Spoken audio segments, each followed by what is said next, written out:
Imagina por un momento que estás en una sala de juicios. El veredicto está por leerse. Has cometido errores, has fallado, y lo sabes. Tu corazón late fuerte mientras el juez toma el mazo. Pero justo antes de golpearlo, alguien entra corriendo a la sala y grita: ¡Yo pagaré por todo! Esa persona toma tu lugar, recibe tu condena, y tú quedas libre. ¿Cómo te sentirías? Esa escena no es ficción. Es exactamente lo que sucedió en la cruz del Calvario, y es el corazón palpitante del libro de Romanos. Ahora, déjame hacerte una pregunta que ha inquietado a millones de personas a lo largo de la historia. ¿Cómo puede un Dios perfectamente santo amar a personas imperfectas como nosotros sin comprometer su justicia? Es una pregunta profunda, casi imposible de responder. Pero hace 2000 años, un hombre llamado Pablo escribió una carta que cambiaría el mundo para siempre. Una carta tan poderosa que transformó imperios, derribó sistemas de esclavitud, inspiró revoluciones de amor y justicia. Esa carta es el libro de Romanos. Hoy vamos a desentrañar juntos esta historia asombrosa.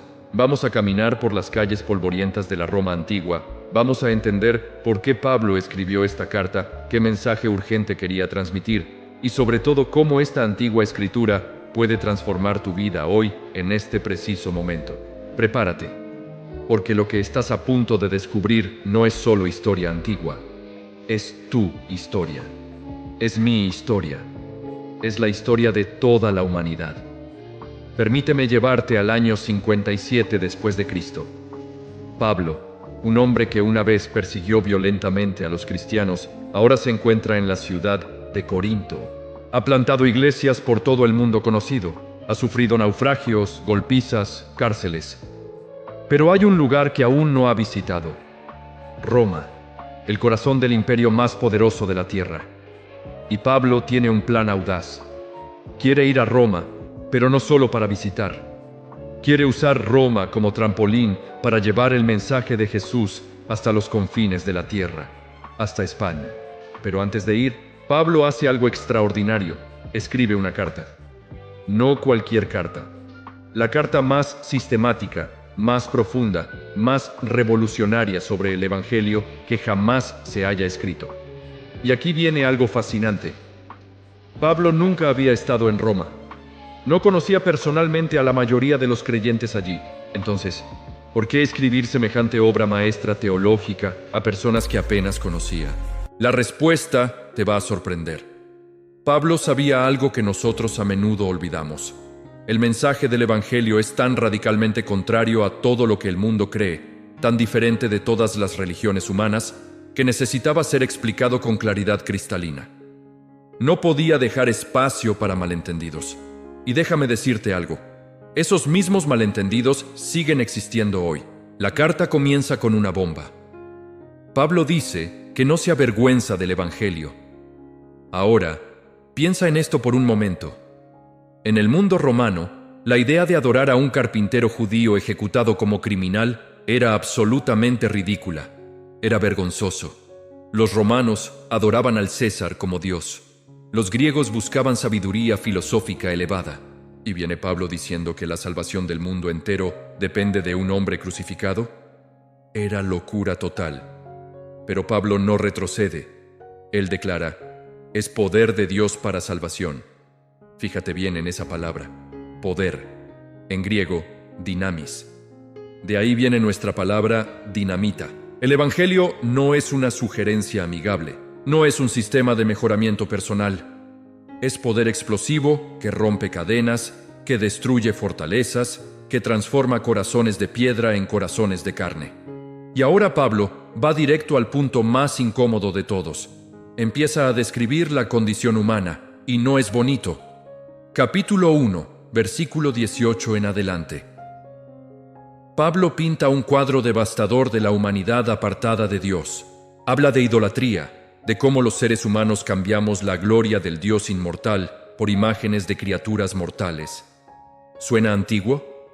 Piensa en nuestros ídolos modernos: dinero, fama, placer, control, aprobación de otros. Hemos cambiado los templos de mármol por altares digitales, pero el corazón es el mismo. Pablo sigue describiendo cómo la rebelión contra Dios lleva a todo tipo de conductas destructivas. Y justo cuando los lectores religiosos de su época están asintiendo con la cabeza, pensando, sí, esa gente pecadora necesita arrepentirse, Pablo da un giro inesperado. En el capítulo 2, básicamente dice, espera un momento, tú que estás juzgando, tú que te crees mejor, tú que sigues las reglas religiosas, estás en el mismo barco. ¿Ves lo que está haciendo? Pablo está cerrando todas las salidas de escape. No importa si eres un rebelde abierto o un religioso orgulloso, todos estamos en el mismo predicamento. Y entonces viene una de las declaraciones más devastadoras de toda la Biblia, capítulo 3, versículo 23. Por cuanto todos pecaron y están destituidos de la gloria de Dios. Todos. Esa palabra no deja excepciones. No importa cuántas cosas buenas hayas hecho. No importa cuánto te esfuerces. Hay una brecha entre nosotros y un Dios perfectamente santo, y ningún puente humano puede cruzarla. Piensa en esto como tratar de saltar el océano Atlántico. Quizás algunos salten más lejos que otros, pero todos terminamos mojados. Ahora, si Pablo hubiera terminado ahí, sería la carta más deprimente jamás escrita. Pero espera, porque aquí viene el punto de inflexión más hermoso de toda la historia humana. Después de mostrarnos nuestra desesperada necesidad, Pablo nos muestra la provisión asombrosa de Dios. Y lo hace con una palabra que cambiará tu vida si realmente la comprendes: justificación. Déjame explicarte esto de una manera que nunca olvidarás. Imagina que tu vida es un libro de contabilidad.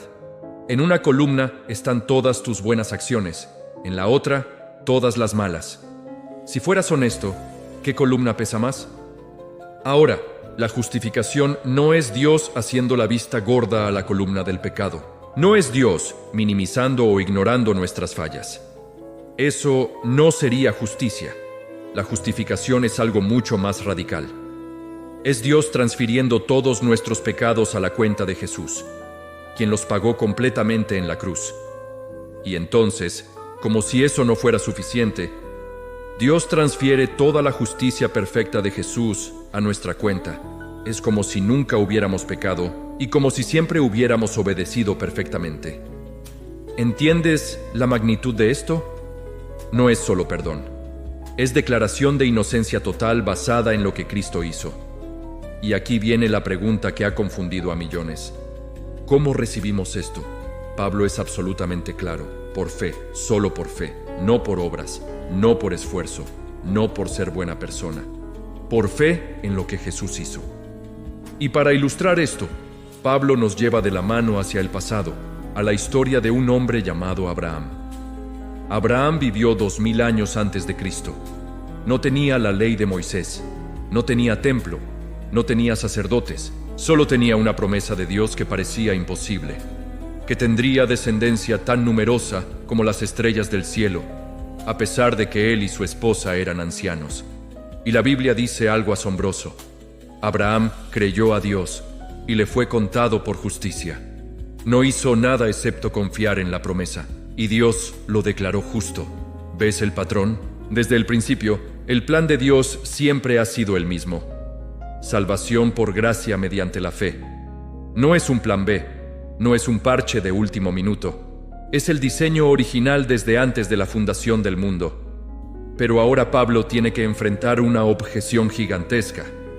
Si la salvación es por fe y no por obras, ¿significa esto que podemos vivir como queramos? ¿Podemos pecar libremente porque ya estamos perdonados? Pablo responde con una exclamación apasionada: de ninguna manera. Y aquí entramos a uno de los capítulos más profundos de toda la carta. Romanos, capítulo 6. Pablo explica que cuando confiamos en Cristo, algo místico y poderoso sucede. Morimos con Él y resucitamos con Él. Nuestra vieja identidad, esa persona esclava del pecado, muere. Y nace una nueva persona, viva para Dios. ¿Has escuchado la expresión nacido de nuevo? Esto es exactamente a lo que se refiere. No es solo cambiar de opinión o decidir ser mejor persona. Es una transformación radical de identidad a nivel espiritual. Piensa en esto como una oruga que se convierte en mariposa. No es que la oruga decida volar mejor. Se transforma completamente en algo nuevo. Así somos nosotros en Cristo. Nueva criatura, nueva naturaleza, nuevo poder para vivir de manera diferente. Pero Pablo es honesto sobre algo que todos experimentamos. En el capítulo 7, describe una lucha interna que probablemente te resulte muy familiar. Dice: lo que quiero hacer, no lo hago, y lo que no quiero hacer, eso hago. ¿Has estado ahí? Sabes lo que es correcto, quieres hacer lo correcto, pero hay otra fuerza dentro de ti que te jala en dirección opuesta. Es frustrante, es agotador, y justo cuando piensas que Pablo va a dejarte en esa desesperación, explota con una de las declaraciones más liberadoras de toda la Biblia. Capítulo 8, versículo 1. Ahora pues, ninguna condenación hay para los que están en Cristo Jesús. Ninguna condenación. Cero. Nada. Zip. No importa cuántas veces falles, no importa cuán fuerte sea la lucha, si estás en Cristo, no hay condenación. Pero no termina ahí. Pablo sigue diciendo que el Espíritu de Dios vive en nosotros, dándonos poder para vivir de manera diferente. No estamos solos en esta batalla. Tenemos al mismo Espíritu que resucitó a Jesús de entre los muertos, viviendo dentro de nosotros. ¿Captas la magnitud de esto? El mismo poder que venció a la muerte está disponible para ti cada día. Y entonces Pablo hace algo que te va a dejar sin aliento. En los versículos 28 al 39 del capítulo 8, construye una cadena dorada de seguridad eterna que es simplemente gloriosa. Dice que todas las cosas, incluso las difíciles, cooperan para nuestro bien, que Dios nos predestinó, nos llamó, nos justificó y nos glorificará. Es un proceso completo que Dios inició y Dios completará. Y luego hace una serie de preguntas retóricas que son como martillazos de verdad. ¿Quién acusará a los escogidos de Dios? ¿Quién es el que condenará? ¿Qué nos separará del amor de Cristo? Y la respuesta resonante es: nada, ni la muerte, ni la vida, ni ángeles, ni principados, ni potestades, ni lo presente, ni lo porvenir, ni lo alto, ni lo profundo, ni ninguna otra cosa creada podrá separarnos del amor de Dios que es en Cristo Jesús. Ahora, déjame hacerte una pregunta. ¿Por qué crees que Pablo incluye los capítulos 9, 10 y 11 en medio de esta carta? Porque ahí Pablo trata con una pregunta dolorosa. ¿Qué pasa con Israel? El pueblo judío fue el pueblo elegido de Dios, pero la mayoría rechazó a su Mesías. ¿Significa esto que Dios falló? ¿Que sus promesas no son confiables? Pablo responde con pasión que Dios no ha desechado a su pueblo, que hay un remanente salvo por gracia, y que eventualmente todo Israel será salvo.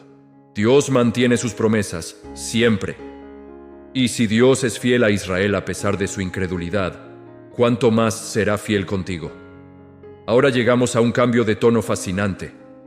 Después de 11 capítulos de teología profunda, Pablo dice: por tanto, hermanos, os ruego por las misericordias de Dios que presentéis vuestros cuerpos en sacrificio vivo. ¿Ves lo que está haciendo? La teología correcta debe producir una vida transformada. No puedes separar lo que crees de cómo vives. Y Pablo se vuelve práctico. Habla sobre usar tus dones espirituales para servir a otros, sobre amar sinceramente, sobre bendecir a quienes te persiguen, sobre vivir en paz con todos, sobre vencer el mal con el bien, sobre someterse a las autoridades, sobre no juzgar a otros en asuntos de opinión, sobre vivir para edificar, no para destruir. Cada instrucción fluye naturalmente de lo que ya estableció. Si realmente entiendes que fuiste salvado por gracia pura, eso te hace humilde. Si realmente comprendes cuánto te fue perdonado, eso te hace perdonador. Si realmente captas que Dios te amó cuando eras su enemigo, eso te capacita para amar a tus enemigos. Pablo termina la carta con saludos personales, mencionando nombres de personas que probablemente nunca has escuchado, pero que fueron parte vital de la iglesia primitiva. Febe, Priscila, Aquila, Epeneto, María, Andrónico. Personas reales, vidas reales transformadas por este evangelio real. Y entonces, al final, Pablo explota en una doxología gloriosa. Al único y sabio Dios sea la gloria mediante Jesucristo para siempre. Amén. Todo termina donde debe terminar, dando gloria a Dios. Déjame contarte algo que quizás no sabías. Esta carta que Pablo escribió hace 2000 años ha transformado la historia de maneras que apenas podemos comprender. Cuando Martín Lutero la leyó en el siglo XVI, desató la Reforma Protestante.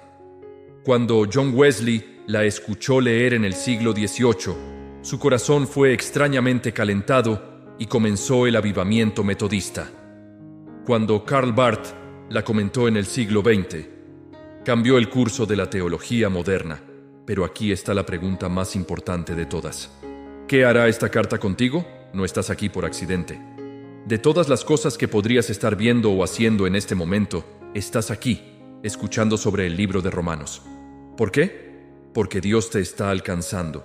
Porque hay un vacío en tu corazón que solo Él puede llenar. Porque has intentado todo lo demás y sigues sintiéndote vacío. El mensaje de Romanos es simple, pero profundo. Estás más perdido de lo que pensabas, pero más amado de lo que soñabas. Tu pecado es peor de lo que imaginabas, pero la gracia de Dios es mayor de lo que comprendías.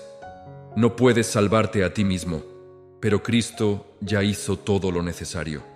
No tienes que ganarte el amor de Dios, ya lo tienes en Cristo. La única pregunta es, ¿confiarás en Él? No en ti mismo, no en tus obras, no en tu bondad, en Él, solo en Él. Porque al final del día, eso es lo que significa el Evangelio. Dios hizo por nosotros lo que nunca pudimos hacer por nosotros mismos. Si este video te ha tocado el corazón, dale like y suscríbete para más contenido sobre historias bíblicas. Pero más importante que eso, no dejes que este mensaje solo sea información en tu cabeza. Permite que transforme tu corazón. Permite que cambie tu vida. Porque eso es exactamente lo que el libro de Romanos está diseñado para hacer.